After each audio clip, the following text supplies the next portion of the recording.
दिसतोय परक्याचा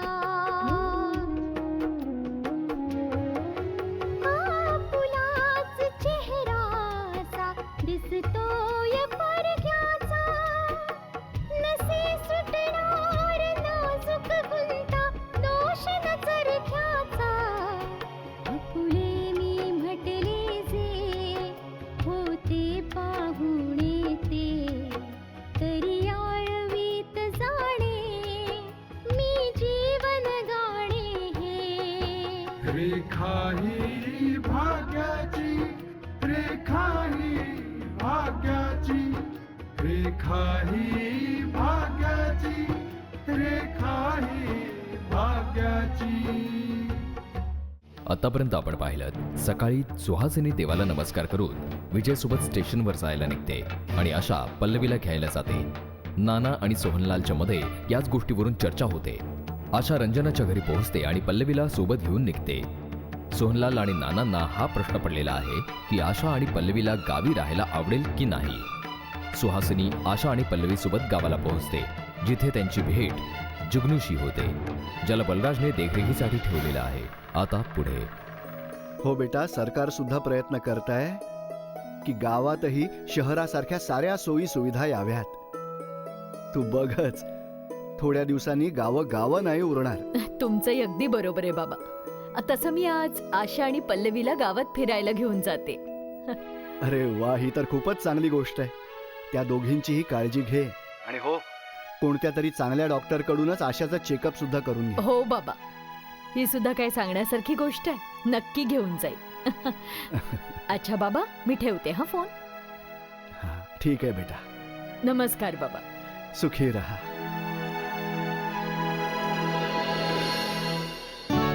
बेटा, तू आणि पल्लवी पटकन तयार होऊन या, मग गावात फिरायला जाऊया. ठीक आहे मम्मी. हे घे.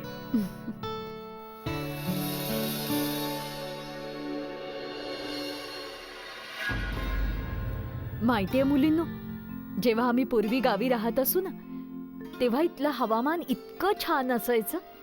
न जास्त थंडी असायची, न जास्त उकाडा. पण आजकाल या हवामानाचं काही सांगताच येत नाही. विचित्रच झालंय सगळं. हो मम्मी, ग्लोबल वॉर्मिंगमुळे सगळीकडचं हवामान असंच होत चाललंय. कितीतरी गावांमध्ये, कितीतरी जंगलांमध्ये किती झाडं तोडली जात आहेत. सर्वांना सगळं काही समजते, पण परिस्थिती अशी सुधारतच नाहीये. तुझं खरं आहे पल्लवी. जोवर लोकांना हे समजत नाही तोवर हे थांबवणं खूप कठीण आहे. आता सरकार जागरूकता तर आणू शकतं, पण लोकांचे विचार नाही बदलू शकत. बरोबरच बोलतीयस तू, पण बदल तर होतोच ना.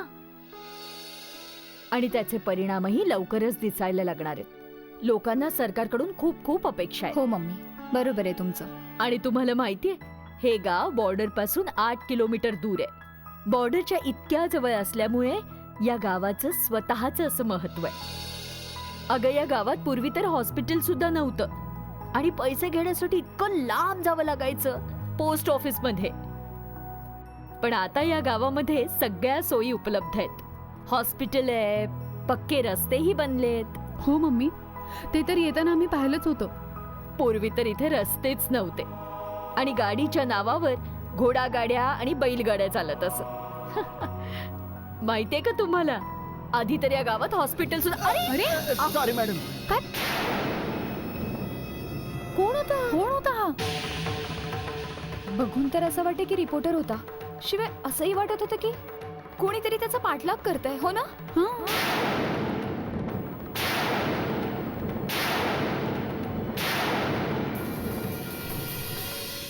जाऊ दे ना बेटा, आपल्याला काय करायचंय, जाऊ दे त्याला. या मी तुम्हाला गावातलं देऊळ दाखवते. आणि शिवाय तुला उद्या हॉस्पिटलमध्येही जायचंय ना, हॉस्पिटलमध्ये तुझं नाव नोंदवून येऊया. तुझी डिलिव्हरी इथेच होईल. हा अरे हो, आठवलं, इथून थोडंसं दूर पुढे योगेश्वर सिंगजींची हवेली आहे. चला मी तुम्हाला घेऊन जाते त्यांच्याकडे. बऱ्याच दिवसांनी गावी आलोय, पण मला पूर्ण खात्री आहे की ते मला बघता क्षणीच ओळखतील. या चला, ये बेटा.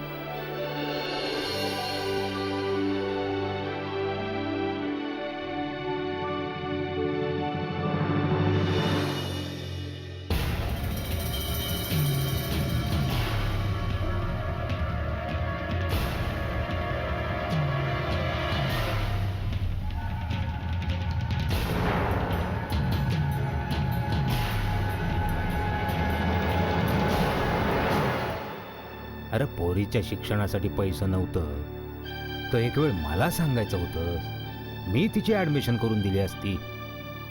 तसं पण सरकार पोरींच्या शिक्षणासाठी बऱ्याचशा योजना सुरू करत आहे. हे माझं गाव आहे आणि माझ्या गावामध्ये कोणती पोरगी अशिक्षित नाही राहू शकत. वैजी, प्रत्येक पोरगी शिकेल. होय बायजी. हा, गावामध्ये ही गोष्ट समजांना माहित आहे, पण तरी बी तू तुझ्या मुलीचं नाव शाळेतून काढून टाकलं का हो? मी महिन्याची फी नाही भरू शकत.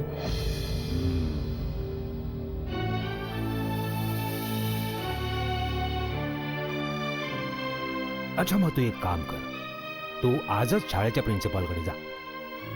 भय भाईजी.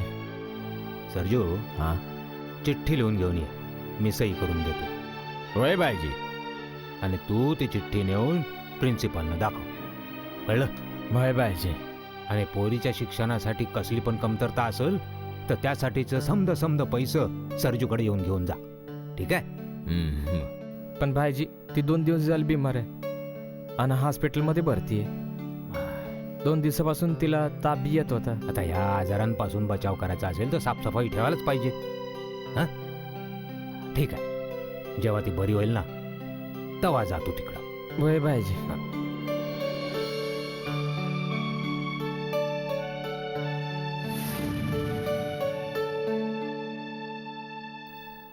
हे आहेत गावातले सगळ्यात मोठे जमीनदार. पूर्ण गावात यांना खूप मान आहे, माहितीये?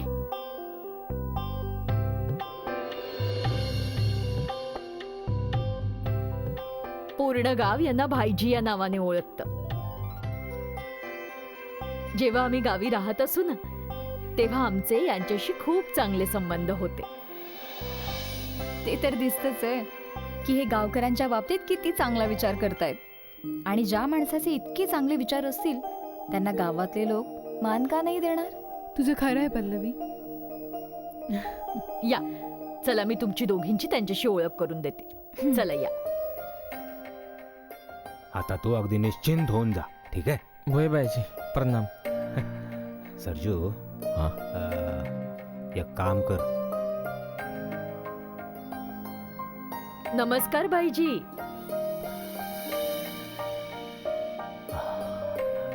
अरे वहिनी तुम्ही, नमस्कार नमस्कार वहिनी. वहिनी तुम्ही कधी बरं आला तिकडं? कालच आले मी तुमची यांच्याशी ओळख करून देते. ही आहे माझी सून आशा आणि ही तिची मैत्रीण पल्लवी. नमस्कार. वहिनी, बलराज भाऊ गाव सोडून शहरात गेले ते शहराचेच झाले, गावाला तर अगदी पार विसरूनच गेले. नाही भाईजी, आपल्या गाव कधी कोणी विसरू शकतं का सांगा? नाही वहिनी, जो माणूस शहरात जाऊन त्याचं जग निर्माण करतो ना, बस शहरातलाच होऊन जातो. गावाची आठवणच येत नाही त्याला. जर प्रत्येक माणसानं त्याच्या गावाची आठवण ठेवली ना तर आपल्या प्रत्येक गावाचा विकास होऊन जाईल. असो, एवढ्या दिवसांनी तुम्ही गावात आलात, खूप छान वाटतंय. मलाही भाईजी. सर्जू जी. जानकीला म्हणो काही चहा नाश्ता पाठव. वय बाईजी. अहो तुम्ही बसा ना, उभ्या काय हा बस. नाही नाही भाईजी, आता आम्हाला निघायला हवं. मी तर या दोघींना गाव दाखवायला घेऊन आले होते. परत कधीतरी नक्की ये, खरंच नक्की. मी 2 दिवसांकरता शहरात जातो. मी ज्या दिवशी परत येईन ना त्याच दिवशी तुम्हा लोकांना जेवायला बोलवणार आहे मी माझ्या घरात बघा. आणि तुम्हा लोकांना यायला लागेल हो जरूर जरूर येऊ आम्ही. माझ्या बायकोला जानकीला पण तुम्हाला भेटून लय आनंद होईल. बस 2 दिवसांनी जेव्हा मी गावाला परत येईन त्याच दिवशी तुमच्यासाठी खास जेवणाचा बेत करूया. अहो जेवणच कशाला, तुमचं सगळं विशेष स्वागत करू आपण. खूप खूप आभारी आहोत. आता आम्ही निघतो. हा चला येतो. नमस्कार. नमस्कार नमस्कार नमस्कार.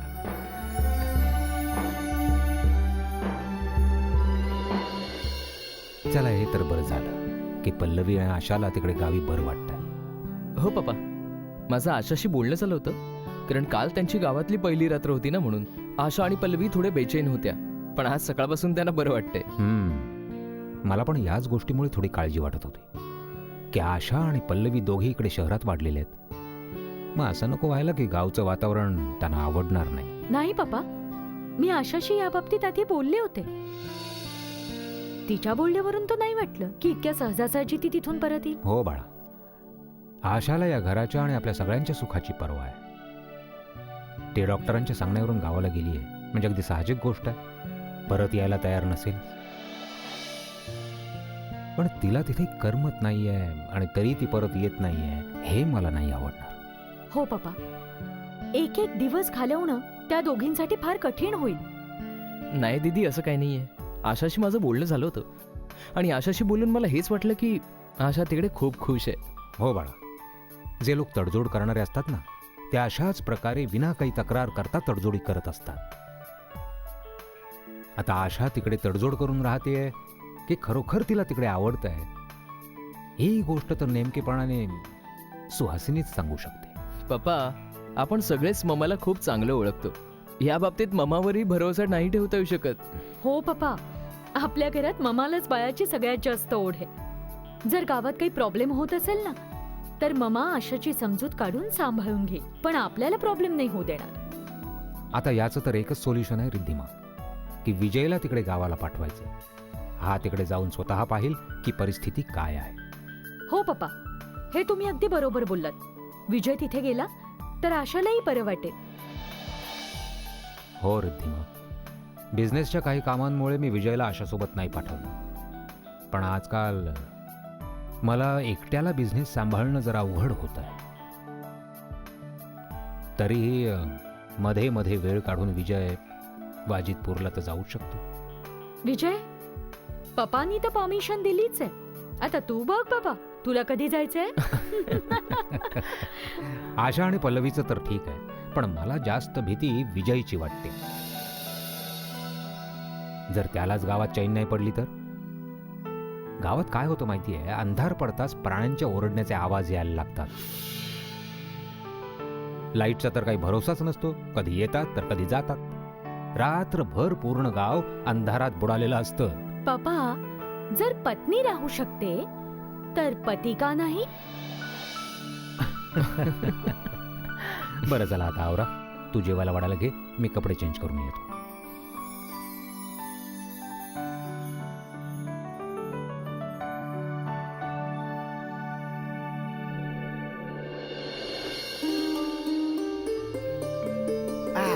हे घ्या बाईसाहेब. आणि हे इथं. सुनबाई, सुनबाई कुठेस? लवकर ये.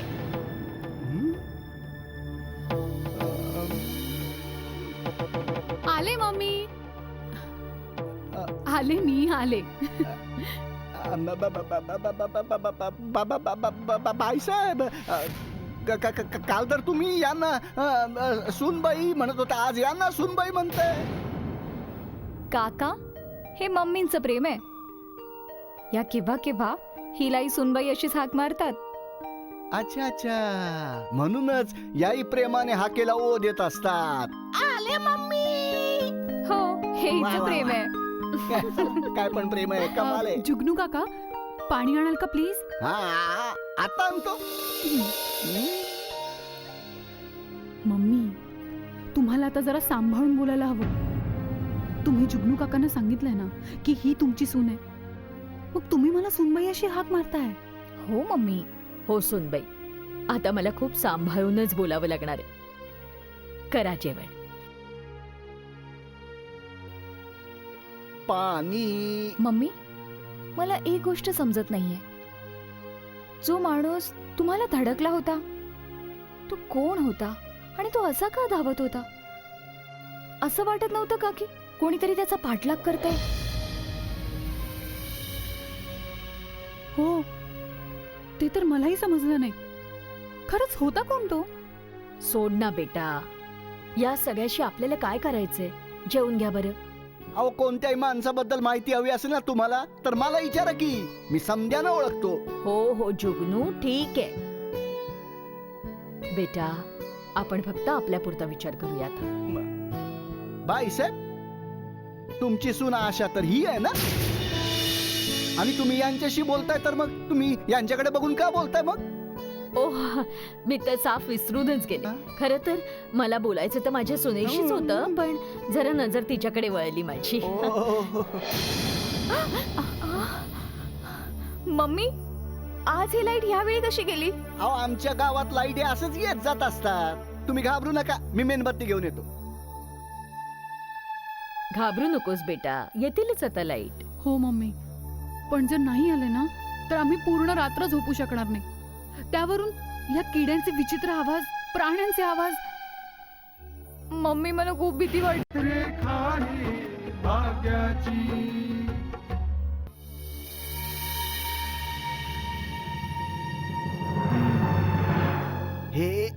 हे घ्या, आता पटकन तुम्ही जेवून घ्या. या गावामध्ये ना मेणबत्त्या पटकन जळून जातात. हा जेवून घ्या. जुगनू, तुला तर तुझ्या घरी पोहोचायचं होतं ना? हा जायचं तर होतं मला, पण इतके तर रात्र झाले की कसा जाणार मी? हा पण तुम्ही चिंता करू नका, मी अपडेट केलेला आहे की आज मी घरी येणारच नाहीये. माझ्या पोरीने चंदाने वाचलं असेल की पप्पा घरी नाही येणार. ठीक आहे. चला आता पटकन जेवून घ्या बरं, तुम्ही थंड होतंय. हा जेवण छान झालंय. आता हाताला आपल्या चवच दिले ना देवाने, तशी काय करणार.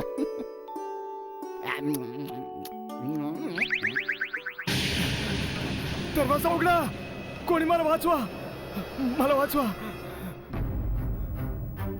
कोण आहे? कोण आहे बाहेर? दरवाजा उघडा, वाचवा मला. जुगनू, जुगनू पटकन इकडे ये बरं. अरे कोणीतरी वाचवा मला. जुगनू पटकन ये. आलो आता मला काय माहित बाहेर कोण आहे ते. दरवाजा उघडा. याआधी तर कधी असं झालेलं नाहीये. एवढ्या रात्री 3 वाजता कोणी दार वाजवलं असेल? हो कोणीतरी वाचवा मला. आता जास्त बडबड करायची गरज नाहीये जुगनू, जा ना, जाऊन बघ कोण येते. हा बघतो मी.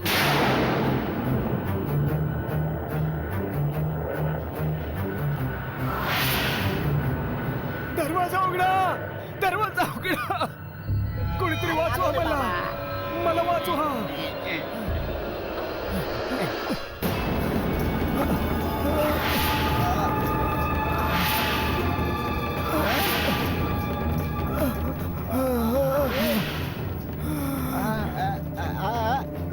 अरे झालं का तुला?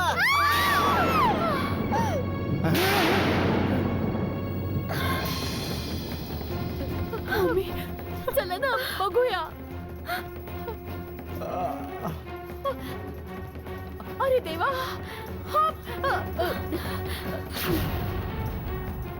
हा तर तोच माणूस आहे मम्मी, जो गार्डन मध्ये तुम्हाला धडकला होता. अरे हा आमच्या गावातला रिपोर्टर आहे, सुंदर वर्मा नाव आहे याच. पण याला मारलं कोणी? याची हालत तर फारच वाईट आहे याची. सुंदर, अरे कोणी मारलं तुला बाबा? एक मिनिट. अरे हा तर जिवंत आहे. आपण याला हॉस्पिटलला घेऊन जाऊया. पण याला हॉस्पिटलमध्ये घेऊन जायचं तरी कसं? मम्मी आपण सगळे आहोत ना. अहो मी आहे ना. मदत करा जरा उचलायला. हो चला उचलूया. सांभाळू ना, उचला. चला पटकन चला, लवकर न्यावं लागेल बाबा.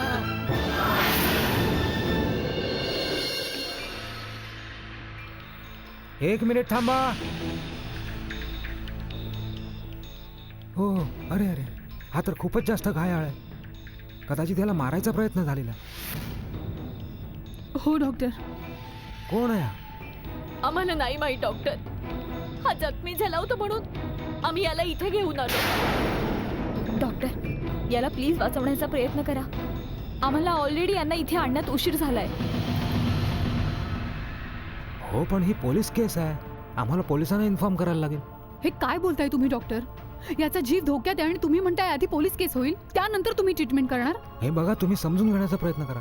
मी तुम्हाला समजवते डॉक्टर, तुम्ही समजून घ्यायचा प्रयत्न करा. यांच्या जीवाला धोका आहे.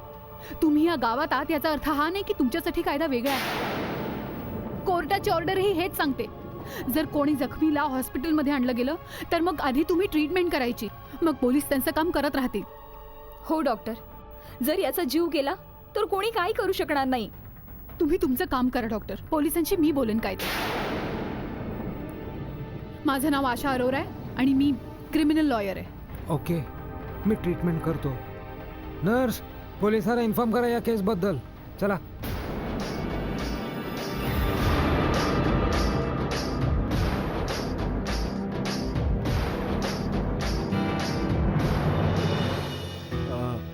या सुंदरला काय झालं?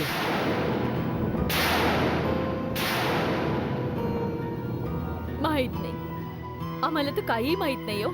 तुम्ही सुंदरला ओळखता का?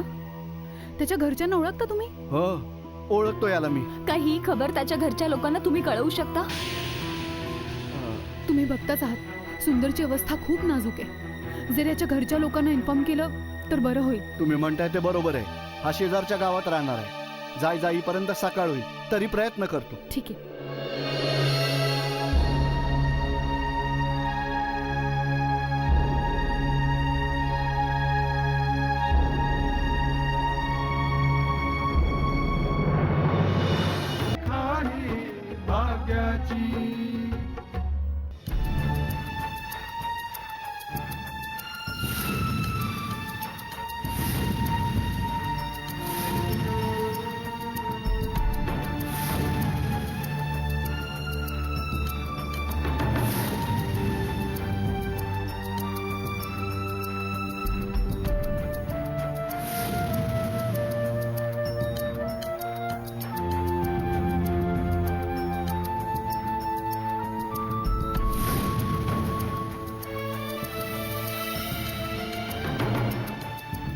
डॉक्टर, आता कशी आहे सुंदरची तब्येत? आय एम सॉरी, आम्ही त्यांना नाही वाचवू शकतो.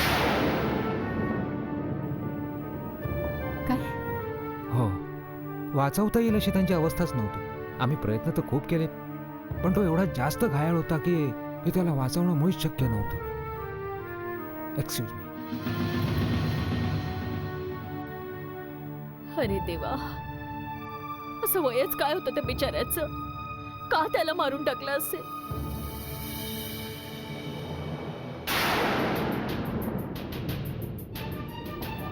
इन्स्पेक्टर,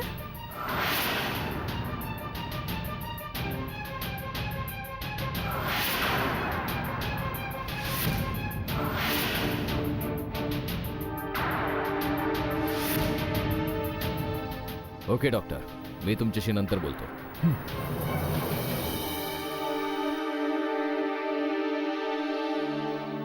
सुंदर वर्माला आपण लोक घेऊन आला होता? हो इन्स्पेक्टर. आम्ही रात्री झोपलो होतो तेव्हा त्याने जोर जोरात आमचा दरवाजा वाजवला. जेव्हा आम्ही दरवाजा उघडला तेव्हा सुंदर जखमी अवस्थेत आमच्या समोर आला आणि आमच्या समोरच बेशुद्ध पडला. बस मग आम्ही त्याला लगेच हॉस्पिटलला घेऊन आलो. आपण लोक कोण आहात? ते आम्ही 2 दिवसापूर्वीच गावात आलो. आम्ही शहरात राहतो. काय तुम्ही याला ओळखता? नाही इन्स्पेक्टर, आम्हाला नव्हतं माहित की हा कोण होता आणि काय करत होता. आता प्रश्न हा निर्माण होतो की सुंदर वर्माने तुमचाच दरवाजा का वाजवला? इन्स्पेक्टर, याचं उत्तर तर तुम्हालाच शोधावं लागणार. आणि जर कोणाच्या जीवाचा प्रश्न असेल, कोणी कोणाचा जीव घ्यायचा प्रयत्न करत असेल, तर मग तो माणूस हे नाही बघत की कोणाचा दरवाजा वाजवतो आणि कोणाच्या घरात शिरतोय.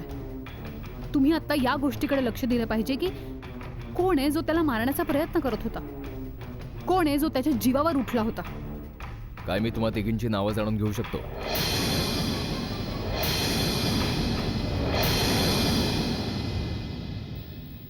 तुमच्या, आमच्या, कोणाच्याही मेहनतीचा काही उपयोग नाही झाला. आम्ही सुंदरला नाही वाचवू शकलो.